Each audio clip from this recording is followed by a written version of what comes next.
Google adds messaging option inside Google Maps. Twitter announces frequency cap for Twitter ads. Facebook acquires a cross-channel CRM company, indicating a new trend in mobile-based CRM. All this news and much more coming up in this week's edition of the Connected Church News. Welcome, I'm Natchi Lazarus. This is the show that brings you the top 5 digital and social media news in 5 minutes. Let's get started.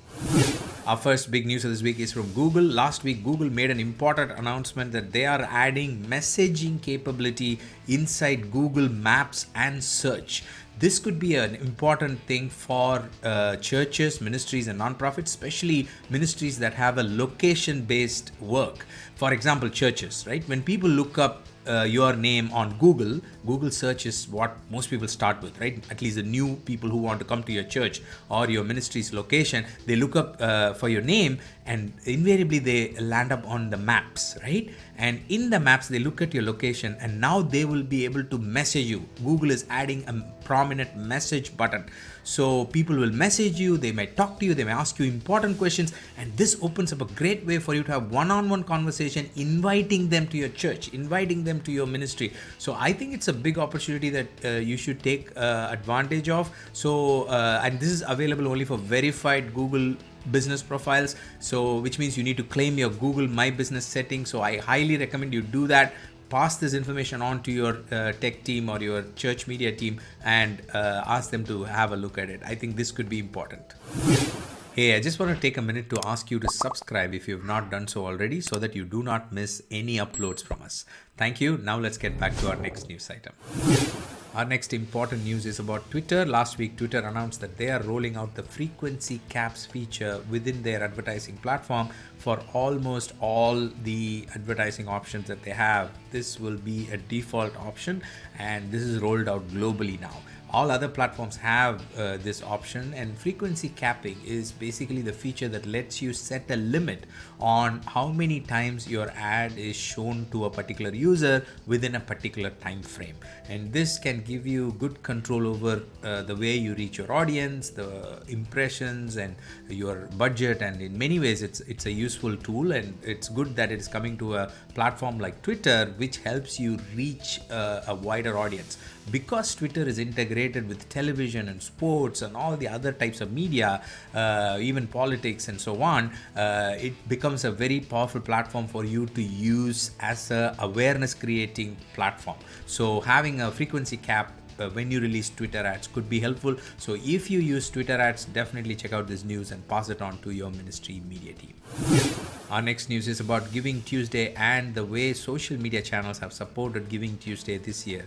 2020 has been a year where many people have looked up to non-profits for help, and this year's Giving Tuesday was well supported by different social media channels. Last week we announced how Facebook has helped, and this week we saw YouTube announce their YouTube Giving program being rolled out globally. Last year they were testing it. Now they've announced that they are rolling it globally for all creators who are willing to raise money for certain nonprofits using their videos and shows and so on the platform. Instagram also made announcements about the various tools that they are releasing, especially inside stories for giving during the Giving Tuesday week, which was last week. So it's nice to see all the support coming in for nonprofits from social media channels.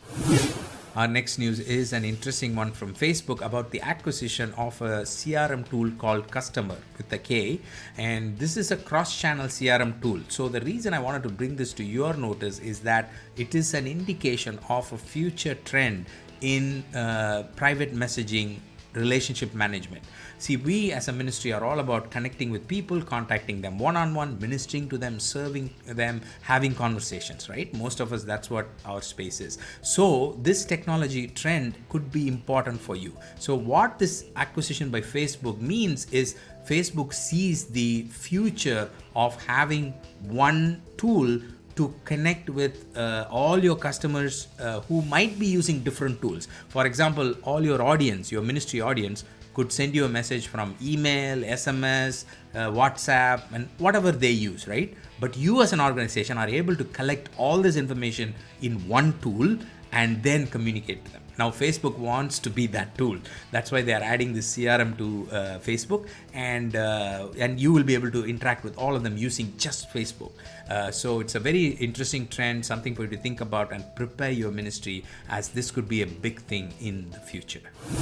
Our final news of this week is a roundup of all the top advertisements and top creators in various channels. As we get closer to the year end, channels like YouTube, TikTok, Twitter, they're all releasing details about the top creators on their channel in 2020, and they're also importantly releasing details of the top advertisements that worked. For example, YouTube has released the list of top 10 YouTube ads in 2020, the ads that got the most shares and engagement and likes.